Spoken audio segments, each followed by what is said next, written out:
বিসমিল্লাহির রহমানির রহিম। হে সমস্ত জগতবাসী, আজকে আমি শামীম আলী চিশতি আপনাদের সামনে যে আলোচনাটি নিয়ে হাজির হলাম, সে আলোচনাটি হলো, দেখুন, যে শয়তান। আমরা কিন্তু শয়তানের কথা বলে থাকি। দেখুন, যে কোরআনের মধ্যে আল্লাহ কিন্তু শয়তানের কথা উল্লেখ করেছেন যে তোমরা মানুষ শয়তান এবং জিন শয়তান হতে বিরত থাকো। এই শয়তান তোমাদের পূর্বপুরুষদেরকে ধ্বংস করে আসছে। তাহলে আল্লাহ যে কোরআনে এই কথাটি বলেছেন, আল্লাহ কিন্তু আমাদেরকে সতর্ক করেছেন। আচ্ছা, আজকের কথাটি একটু ব্যতিক্রম হবে, অবশ্যই খেয়াল করে শুনবেন। তো এখন মানুষ শয়তান হতে আমরা বিরত থাকবো এবং জিন শয়তান হতে আমরা বিরত থাকব। এই দুইটি শয়তান থেকে আমরা যদি বিরত থাকতে পারি, তাহলে অবশ্যই আমরা আল্লাহর মুক্তির পথে যেতে পারবো, আল্লাহর জান্নাতে চলে যেতে পারবো। যেমন যে জিন শয়তান আসবে যখন, তখন আমরা কি করে বুঝবো? দেখবেন, জিন শয়তানের কাজ হলো কি, মনের মধ্যে অসওয়াসা দেবে এবং বিভিন্ন দিকে ক্রস করে সে আমাকে খারাপ দিকটাই বেশি পছন্দ করাবে, ভালো দিক থেকে সে এড়িয়ে থাকবে। এক, দ্বিতীয়ত, স্বপ্নযোগে দেখবেন, বাস্তব জীবনে আপনি কোনো মহিলার প্রতি কুদৃষ্টি করেন না, কোনো নারী দেখলে আপনি কুদৃষ্টি করেন না, কিন্তু স্বপ্নযোগে আপনি কোনো মহিলার কাছে যাচ্ছেন, আপনি কোনো নারী লোকের কাছে গিয়ে তার সাথে কথা বলতে বলতে এমন এক পর্যায়ে চলে গেছেন যে আপনার অবস্থা খারাপ হয়ে গেছে বা ঘুম ভেঙেছে। ঘুম ভেঙে দেখেন এখানে অনেক খারাপ কিছু হয়ে গেল। তখন এটা কেন হলো? কে ঘটাইল? এটা আপনার মধ্যে জিন শয়তান এই খেলাগুলো করিয়েছে, যার ফলে আপনার ধন রত্ন লুটিয়ে নিয়ে গেল। আচ্ছা, এ হলো জিন শয়তানের দুটি উদ্ধৃতি দেওয়া হলো। আচ্ছা, জিন শয়তান হতে কিন্তু মানুষ শয়তান আরও বেশি ডেঞ্জারাস। মানুষ শয়তান কেমন দেখেন, সেই মানুষ শয়তানটি কিন্তু আপনাকে ধোঁকা দিতে পারে ফ্যামিলির ভিতরে থেকে, ফ্যামিলির বাইরে থেকে, আত্মীয় স্বজনের মধ্যে থেকে, এবং ব্যবসা প্রতিষ্ঠানে, চাকরির প্রতিষ্ঠানে, আচ্ছা, বন্ধু বান্ধবের মধ্যে, গড় ফ্যামিলির মধ্যে এই শয়তান মিশে আছে। দেখুন, সেটি হলো, দেখুন, যেমন আপনি একটা সংসার নিয়ে আপনি এরকমভাবে আছেন, তখন কোনো ঝামেলা নেই, কোনো সমস্যা নেই, যাই রোজগার করছেন, ভালো সংসার চলছে, কোনো ঝামেলা নেই। হঠাৎ করে কিছু মেহমান আত্মীয় স্বজন আপনার বাড়িতে এসেছে। এসে কি করলেন? তিনি বললেন, তুমি কিভাবে রাঁধো, কিভাবে খাও, তুমি এটা এভাবে না করে ওভাবে করো, এটা এভাবে না করে ওভাবে করো। এই জ্ঞানটা যদি নিজের স্বামী দিত বা নিজের স্ত্রী দিত নিজের স্বামীকে, তাহলে সমস্যা নেই। বাহিরের মেহমান বা বাহিরের কেউ যখন এই বুদ্ধিটা দিতে শুরু করলো, তখন তার কিন্তু একমুখী ছিল তার জ্ঞানটা, অন্যমুখী ছিল না।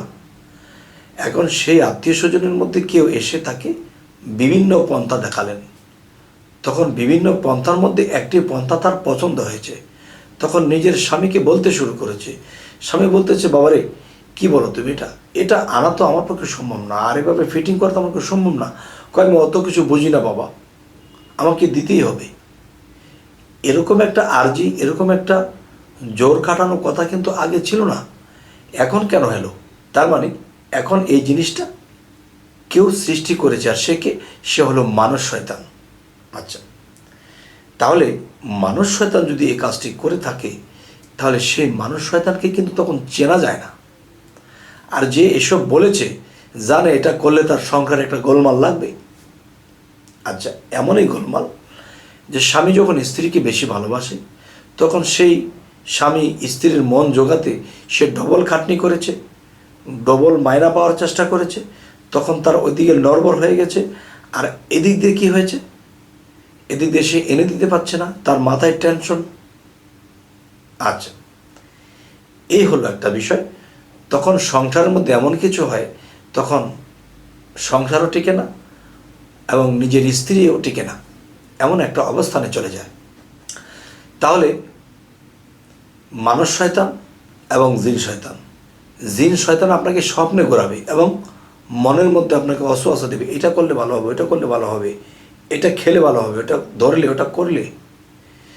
আসলে সূক্ষ্ম মনটাকে অসূক্ষ্ম করে তোলে।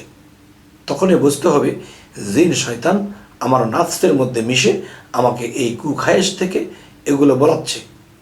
তখনই আস্তাগফিরুল্লাহ, লা হাওলা ওয়ালা কুওয়াতা ইল্লা বিল্লাহিল আলিয়্যিল আযীম বলে শয়তানকে দূর করে দিয়ে মন থেকে এগুলো নামিয়ে দিতে হবে। তখন শয়তান বলবে না, আরে এখানে হবে না। তাই আমি বলবো, এই পৃথিবীতে যারা এই জিনিসগুলো লক্ষ্য করে চলেছে, তারা জিন শয়তান এবং মানুষ শয়তান হতে তারা বিরত থাকতে পেরেছে। আচ্ছা, দেখুন, মানুষই মানুষের বন্ধু, মানুষই মানুষের শত্রু। যেমন একজন ব্যক্তি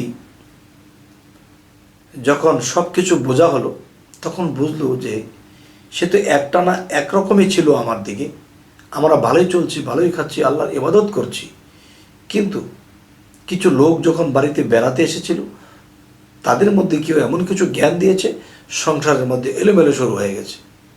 তখন কি হলো? তখন এটাই হলো যে ছোট একটা গল্প আমি আপনাদেরকে বলবো। সেটি হলো, দেখুন, একজন স্বামী একজন স্ত্রীকে নিয়ে সংসার করে খুব গোপনভাবে মাটির নিচে ঘর তুলেছে, যেন আমার স্ত্রীকে কেউ না দেখে, আর আমার স্ত্রী যেন বাইরের কারোর সাথে কথা না বলে। এই জন্য মাটির নিচে ঘর বানিয়েছে এবং তাদের হাওয়া বাতাস পাওয়ার জন্য সে সিস্টেমটা রেখেছে। তখন কি হলো? তারা সেখানে কি খায়? ডাল ভাত খায়, ডাল ভাত। তখন স্ত্রীকে বুঝ দিচ্ছে, দেখো, আমরা যদি গোশ, পোলাও, মাংস খাই, তখন কিন্তু আল্লাহকে একদিন হিসেব দিতে হবে। মাংস খেয়েছি, মাছ খেয়েছি, এটা সেটা খেয়েছি, আমাদের পা পুড়ে যাবে। আর যখন ডাল ভাত বলে নেমে যাব, তাহলে আমার শাস্তি হবে না। এক কথা, এক কাজ, একরকম খাবার, কয়দিন আর বাঁচব? তখন কি হলো? তখন তার স্ত্রী মনানন্দে ডাল ভাত পাক করে, ডাল একটাতে ভাত একটাতে সুন্দর পাক করে সংসার চলছে। বেশ কিছুদিন পরে একজন বুড়িমা তাদের সেই মাটির নিচে ঘর করেছে, সেই ঘরে গেছে। ঘরে গিয়ে বলতেছে, মা, তুমি কি পাক করতেছো মা? তখন দেখতেছে যে একটাতে ভাত হচ্ছে আর একটাতে ডাল হচ্ছে। তো তোমরা কি কি খাবার খাও? যে মা, আমরা সব সময় ডাল ভাত খেয়ে থাকি। একদিন মৃত্যুর পরে আল্লাহ যখন গরম পাথরের মধ্যে দাঁড় করে বলবে, কি কি খেয়েছিল বলো, তখন এত খাবারের নাম বলতে বলতে আমাদের পা পুড়ে যাবে। তাই ডাল ভাত খাই, আমরা সেই পাথর উপরে দাঁড়িয়ে ডাল ভাত বলে নেমে যাব। স্বামীর একটা জ্ঞানের উপরেই ছিল। এখন বুড়িমা বলতেছে, মাগো, তোমার কষ্টটা আর একটু কমে যাবে। যেমন মানুষে যখন ডাল আর ভাত খায়, এক পেটেই তো যায়। তো একটা কাজ করো, যে ডাল আর ভাত একসাথে পাক করে ফেলবে। একসাথে পাক করে ফেললে তখন এটা তোমার দুইবার পাক করতে হচ্ছে না, দুই চুলা লাগতেছে না, এক চান্সে হয়ে যাবে, শর্টকাটে হয়ে যাবে। ডাল আর চাল একাত্র করে পাক করে ফেলো। তখন এই বৃদ্ধা বুড়ি তো চলে গেছে, তার স্বামী আসছে, কই আমার খাবার দাও। তখন তিনি সামনে খিচুড়ি এনে দিয়েছে, ডালে চালে খিচুড়ি। তখন এটা কি? ডাল ভাত কই, এটা কি? কারে, এক বুড়িমা আমাকে একটা বুদ্ধি দিয়েছে, আমাদের খরচ কম হলো, খাটনি কম হলো, যে ডাল আর চাল দুটো মিলিয়ে যখন পাক করলাম, তখন খিচুড়ি হয়ে গেছে। তখন সেই স্বামী বলতেছে, দেখো, যে উপরে মাটির উপরে বাসা করে থাকিনি, যে কোনো মানুষ যদি আমাদের সংসারের মধ্যে ডাল চালে খিচুড়ি বানিয়ে দেয়, সংসারটাকে ডালে চালে খিচুড়ি করে দেয়, এই জন্য মাটির নিচে ঘর বানিয়েছি। আর আমার কাছে জিজ্ঞাসা না করে তুমি ডালে চালে খিচুড়ি করে দিয়েছো আরেকজনের কথা। যেই ডালে চালে খিচুড়ির ভয়ে আমি মাটির নিচে ঘর করেছি, তখন ওই মুহূর্তে নিজের স্ত্রীকে ত্যাগ করে দেওয়া হলো। এই মুহূর্তে তুমি বের হয়ে যাও। তখন কি হলো? বের করে দেওয়া হলো। তো এখন আমি বলবো যে দেখেন, এই ডালে চালে খিচুড়ি কিন্তু মানুষই লাগায়। তাহলে আজকের যে আলোচনাটি এটাই বোঝাতে চাইলাম যে শয়তান মানুষের পক্ষ থেকে কখন কিভাবে আসবে চেনা বড় মুশকিল। আমি কিছু ইঙ্গিত করলাম, এবং জিনের পক্ষ হইতে শয়তানি করতে আসবে আপনার সাথে, সেটা থেকে কিছু ইঙ্গিত করলাম। আর একটা ইঙ্গিত থেকে এরকম হাজারটা ইঙ্গিত আপনারা বুঝে নেবেন, তবে ইনশাল্লাহ সামনে আমরা কেউ ঠেকব না। আচ্ছা, তবে আমাদের এই যে আলোচনাটি করলাম আপনাদের কেমন লাগলো অবশ্যই সাবস্ক্রাইব করে নেবেন, পরবর্তীতে যেন ভালো আলোচনা এনে দিতে পারি। তো সকলেই ভালো থাকবেন। আল্লাহ হাফিজ।